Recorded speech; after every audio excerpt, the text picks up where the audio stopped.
देख रहे थे कि इक्लेन फॉर्म किसे कहते हैं या इक्लेन फॉर्म में मैट्रिक्स को कैसे लाया जाता है, ये हम लोग यहाँ पे देख रहे थे। इक्लेन फॉर्म, अगर ये दो कंडीशन है, कोई मैट्रिक्स इस तरह से लिखा हुआ है कि इन दो कंडीशंस को सेटिस्फाई करता है, तो वो फॉर्म इक्लेन फॉर्म होगा। ठीक है, अब वो दो कंडीशंस क्या है? पहला कंडीशन है कि जितना भी जीरो रो है वो बॉटम में होगा। अब ये मैट्रिक्स को देखिए, इसमें जीरो रो कहने का मतलब है कि ऐसा रो जिसके सारे एलिमेंट्स जीरो हो। मात्र यही रो है जिसके एलिमेंट सारे जीरो हैं, ये बॉटम में है, तो ठीक है, पहला कंडीशन सेटिस्फाई करता है। दूसरा ये कह रहा है कि अगर नॉन जीरो रो है, उसका जो लीडिंग एलिमेंट है वो पहले वाले रो के लीडिंग एलिमेंट के राइट में होना चाहिए। यहाँ देख लेते हैं, ये तो पहला ही रो है, यहाँ से देखते हैं। ये जो रो है इसका लीडिंग एलिमेंट क्या है? 2। और इससे पहले वाले रो में लीडिंग एलिमेंट कौन सा है? 2 यहाँ पे। तो इससे पहले जो लीडिंग एलिमेंट है उसका राइट में ये होना चाहिए था, राइट में है, ठीक है, कोई दिक्कत नहीं है। यहाँ देखते हैं, ये तीसरा जो रो है, कहते हैं R1 R2 R3 R5, ठीक है। जो तीसरा रो है इसका नॉन जीरो लीडिंग एलिमेंट है 3। इससे पहले वाले रो का नॉन जीरो लीडिंग एलिमेंट है 2, और 2 के ये राइट में, यही कह रहा है कि लीडिंग नॉन जीरो एंट्री जो होगा वो उससे पहले वाले रो के लीडिंग नॉन जीरो एंट्री के राइट में होगा। 2 के राइट में 3। यहाँ भी हम लोग देख लेते हैं, ये जो 3 है ये भी पहले वाले से पहले वाले रो का जो नॉन जीरो एंट्री है पहला, उसके राइट में है। ठीक है, यहाँ तो कुछ है ही नहीं। ठीक है, इसका मतलब है कि ये जो मैट्रिक्स ए है ये इक्लेन फॉर्म में लिखा हुआ है। ठीक है, ये इक्लेन फॉर्म। वैसे इक्लेन फॉर्म कौन सा नहीं होगा तो वो देखना है, रिसर्च देख लीजिए। 0 2 3 4 2, यहाँ से फिर से शुरू हो जाएगा मैच।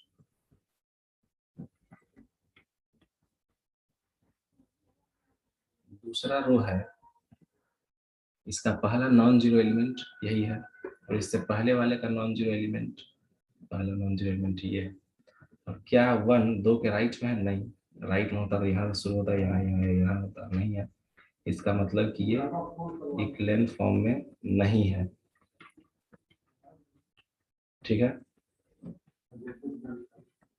अब हम लोग देखते हैं rank of matrix. Rank of matrix क्या है? Number of non zero rows in echelon form.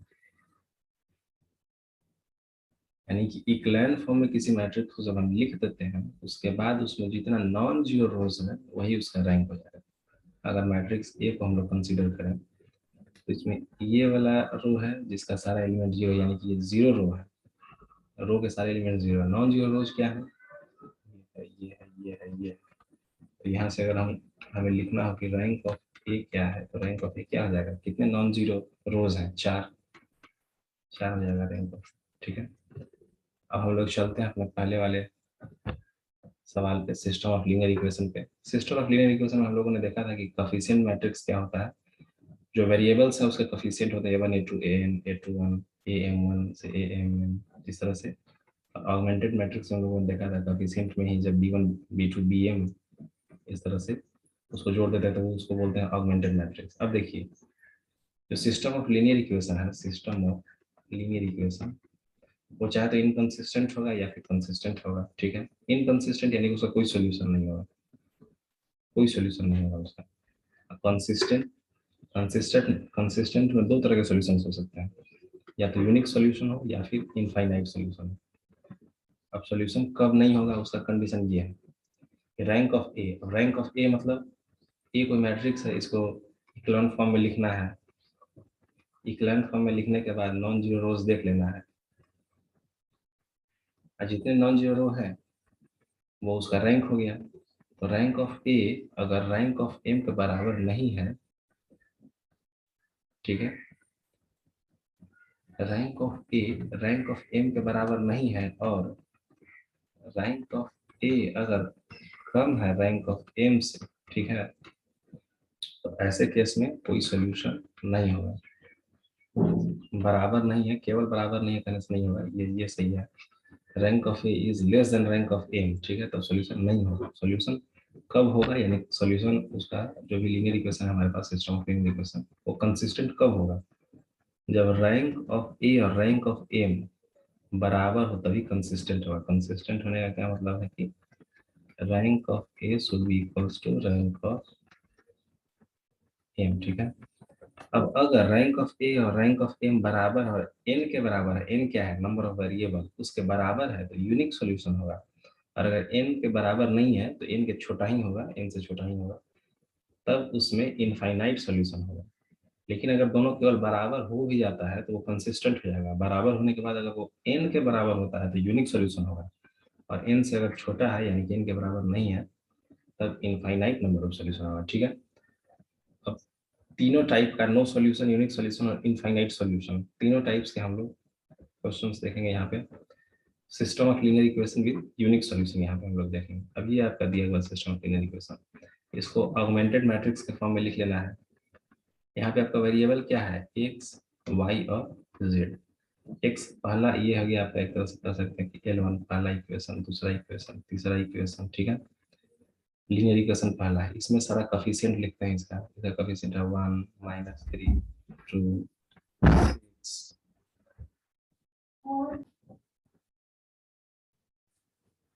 इस तरह से ऑगमेंटेड मैट्रिक्स के फॉर्म में इसको लिख लेते हैं। फिर इसमें लैंग्वेज यही है कि reducing the above augmented matrix in echelon form, उसके लिए ये स्टेप्स हैं। हम लोगों ने पीछे देखा है एलिमेंट्री स्टेप्स जो हो सकते हैं रो रिडक्शन के।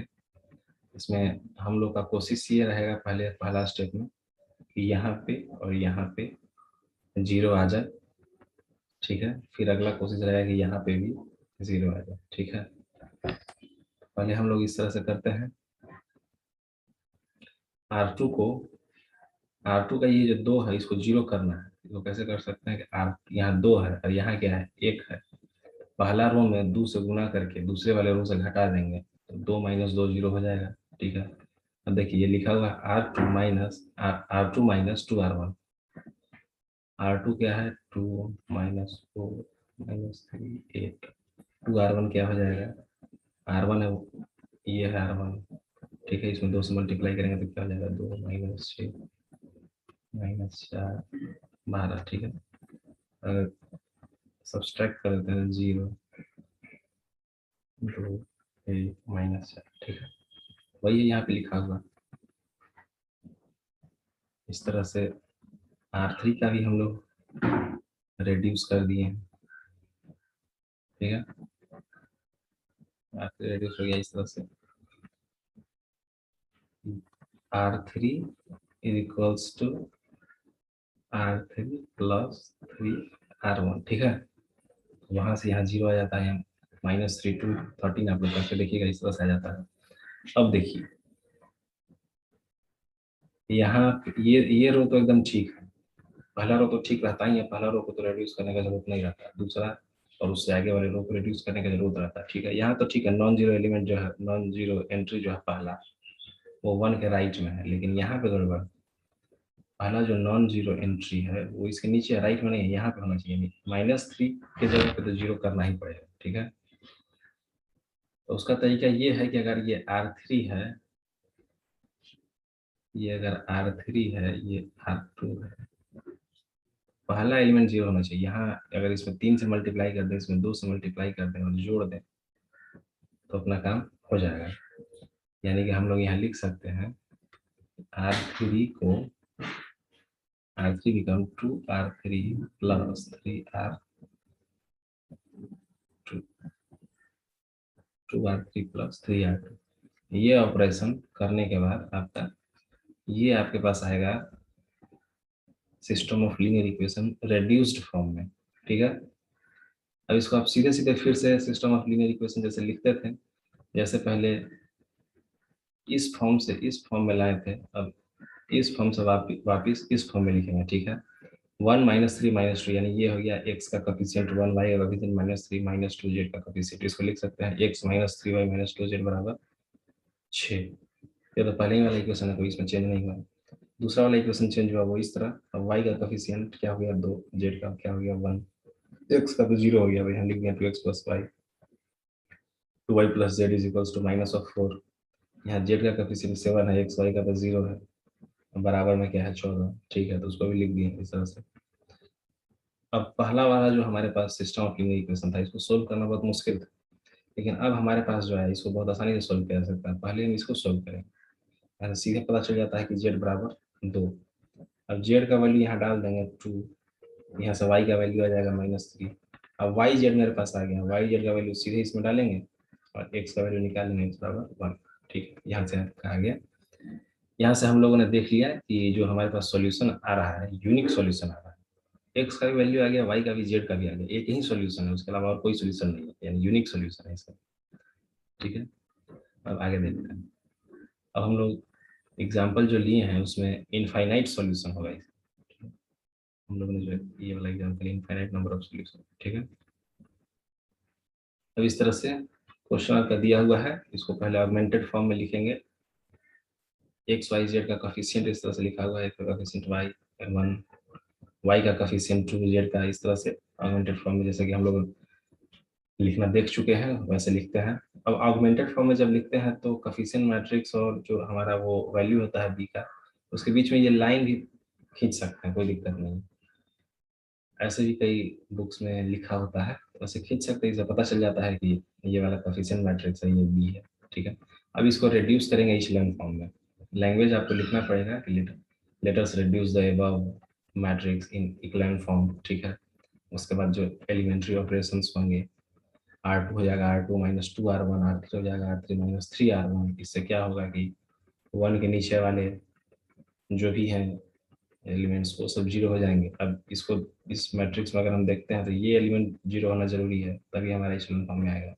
तो इसको जीरो करना है, R3 is equals to R3 minus 2R2, ये 2 है, यहाँ 1 है, तो 2 में घटाएंगे 1 से 2 मल्टीप्लाई करके। ठीक है, इस तरह से हमारा आ गया। अब यहाँ से देखिए, इसमें सारे एलिमेंट्स जीरो आ गए। ठीक है, अब हम लोगों ने देखा था कि इनफाइनाइट सॉल्यूशन कब होता है कि जब rank of coefficient matrix A is equals to rank of coefficient matrix M होता है, और वो एन से छोटा होता तो इनफाइनाइट सॉल्यूशन होता है। अब देखो कोफिशिएंट मैट्रिक्स क्या है, यही है कोफिशिएंट मैट्रिक्स। अगर 1 2 0 इसको हटा दिया जाए तो ये कोफिशिएंट मैट्रिक्स है। अब कोफिशिएंट मैट्रिक्स में कितने नॉन जीरो रोज हैं, एक तो ये और एक तो ये, 2 रोज हैं। रैंक ऑफ ए क्या है यहाँ पे 2, रैंक ऑफ एम यानी कि पूरा ले लेंगे जब तो वो एम हो जाएगा। ऑगमेंटेड मैट्रिक्स का बात कर रहा है, उसमें कितने नॉन जीरो रोज हैं, यही दोनों है, उसमें भी 2 है, और ये कम है किससे, नंबर ऑफ वेरिएबल एन 3 से कम है, तो इसमें इनफाइनाइट सॉल्यूशन आएगा। ठीक है, इस ऑगमेंटेड मैट्रिक्स को फिर से जब हम सिस्टम ऑफ लीनियर इक्वेशन के फॉर्म में लिखेंगे तो कुछ इस तरह से लिखेंगे। एक्स का कोफिशिएंट अब 1 है, पहला तो वही रहता है। दूसरे रो में y का कोफिशिएंट y 1 है, z का कोफिशिएंट -2 है, इक्वल्स टू 2, इस तरह से लिखते हैं। अब y और z के फॉर्म में इस तरह से हमारे पास सॉल्यूशन है। अब इसमें z को कुछ मान लेते हैं, z को a ले लिए तो y का कुछ वैल्यू आ गया, और y z का वैल्यू कुछ डाल दिए, -3 इस तरह से आ गया। अब a का जो वैल्यू लेंगे उसी अनुसार से x y z का वैल्यू होगा।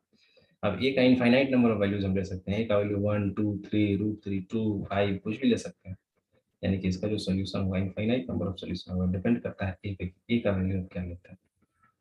ठीक है, हालांकि यहाँ पे हम लोग देख सकते थे कि डायमेंशन ऑफ सॉल्यूशन क्या है, लेकिन उसको आगे देखेंगे तो समझ में आएगा, अभी समझ में नहीं आएगा। जितना नंबर ऑफ फ्री वेरिएबल होता है उतना डायमेंशन हो जाता है। अब ये जो सॉल्यूशन है वो एक वेक्टर स्पेस बनाता है, इसको हम लोग आगे देखेंगे। ठीक है, अब यहाँ पे एग्जाम्पल हम लोगों ने हम लोग ले लेते हैं इनफाइनाइट नंबर ऑफ सॉल्यूशन का, सॉरी नो सॉल्यूशन का एग्जाम्पल हम लोग लेंगे यहाँ पे।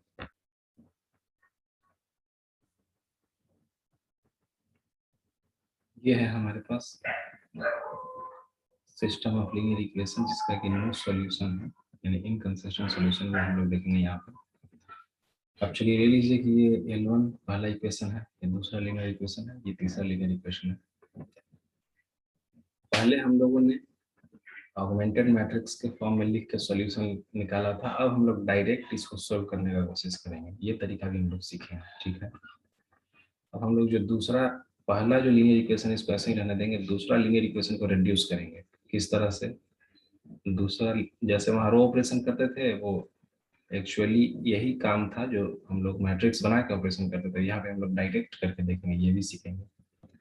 जो दूसरा हमारा लीनियर इक्वेशन है उसको इस तरह से लिख सकते हैं कि L2 will be L2 minus 2L1। उससे क्या होगा, यहाँ 2x1 है, इसमें अगर 2 से मल्टीप्लाई कर देंगे तो यहाँ भी 2x1 आ जाएगा, इसमें इससे घटा देंगे तो यहाँ पे x1 का जो है सही 0x1 आ जाएगा। बाकी इस तरह से आ जाता है, आप लोग देख लीजिए। वैसे ही तीसरा लीनियर इक्वेशन पे ये ऑपरेशन करेंगे, L3 माइनस 3L1। L3 में से L1 में 3 से गुना करके L3 में से घटा देंगे, ठीक है।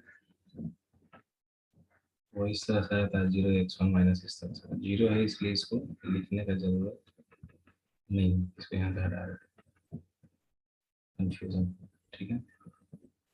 तो इस तरह से आगे, अब इसको फर्दर रिड्यूस करेंगे कुछ इस तरह से कि इसके नीचे का जो ये है ये 0 हो जाए। हमारा लक्ष्य क्या होगा, यहाँ पे x2 का जो कफिशियंट है उसको 0 कर दें। तो यहाँ -4 है, यहाँ 2 है, इसको ये -4 है, -4 में 4 जोड़ देंगे तो जो 0 हो सकता है। तो इसमें 2 से मल्टीप्लाई कर देंगे, अगर इसमें 2 से मल्टीप्लाई कर देते हैं तो ये 4 हो सकता है। और उसके बाद अगर L3 में से L2 L1 घटा दें तो वहाँ से हमारे पास वो आ सकता है जो हम चाह रहे हैं, ठीक है। ठीक है, तो ये ऑपरेशन अब हम लोग इस तरह से करेंगे, L3 is equals to L3 plus 2L2। इससे क्या होगा, ये होगा L1 तो वैसे ही रहेगा, अब अगले स्टेप में L2 भी वैसे ही रहेगा, और जो L3 चेंज होगा, क्योंकि L3 को हम लोग यहाँ चेंज कर रहे हैं बस। यहाँ पे हम लोग L2 को चेंज किए थे और L3 को चेंज किए थे, L2 L3 यहाँ चेंज हो गया था। यहाँ पे केवल हम लोग L3 को चेंज कर रहे हैं। तो जब हम ये करेंगे ऑपरेशन तो हमारे पास आ जाता है 0x2 0x3 plus 0x4 is equals to -3। अब बताओ, 0 से मल्टीप्लाई करा दे तो 0 हो जाएगा लेफ्ट हैंड साइड में, ठीक है। लेफ्ट हैंड साइड में 0 है और राइट हैंड साइड में -3 है, तो वो तो बराबर होगा नहीं कभी। तो देख के ही पता चलता है कि ये बराबर नहीं हो सकता, 0 बराबर -3 नहीं हो सकता है, ये गलत है। इसका मतलब इसका कोई सोल्यूशन नहीं है, नो सोल्यूशन। अब हम लोगों ने वहां पे देखा था कि रैंक ऑफ ए और रैंक ऑफ एम को कंपेयर करके हम लोगों ने देखा था कब नो सोल्यूशन होगा। तो रैंक ऑफ ए क्या था, कफिशिएंट मैट्रिक्स, वैसे ही है। इसको आप कफिशिएंट मैट्रिक्स से लिख लीजिए, ऑगमेंटेड मैट्रिक्स लिख लीजिए, उसको इक्विवेलेंट फॉर्म में लिखिए। अगर rank of A rank of M से कम आएगा इस केस में, आप लोग करके देखिएगा खुद से, तो वैसे सिचुएशन में हम लोग कह सकते हैं नो सॉल्यूशन है, ठीक है। अब एक छोटा सा प्रॉब्लम है, उसको यहाँ पे हम लोग देख लेते हैं। वो है होमोजीनियस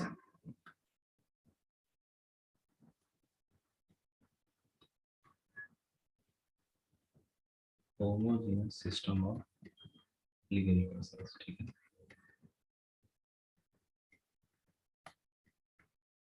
इसको इस तरह से लिखते हैं a11 x1, वैसे ही a12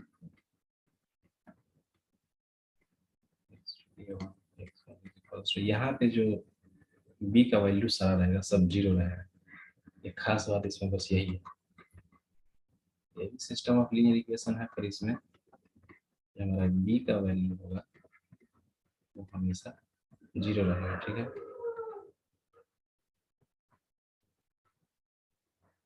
इसके जो सॉल्यूशंस होते हैं वो स्पेस बनाते हैं। इसमें जनरली हम लोग को आगे देखेंगे, आगे की वीडियो लेक्चर्स में, इसमें बेसिस क्या होगा, इस सॉल्यूशन का, लीनियर इक्वेशन के इस सॉल्यूशन का बेसिस क्या होगा, डायमेंशन क्या होगा।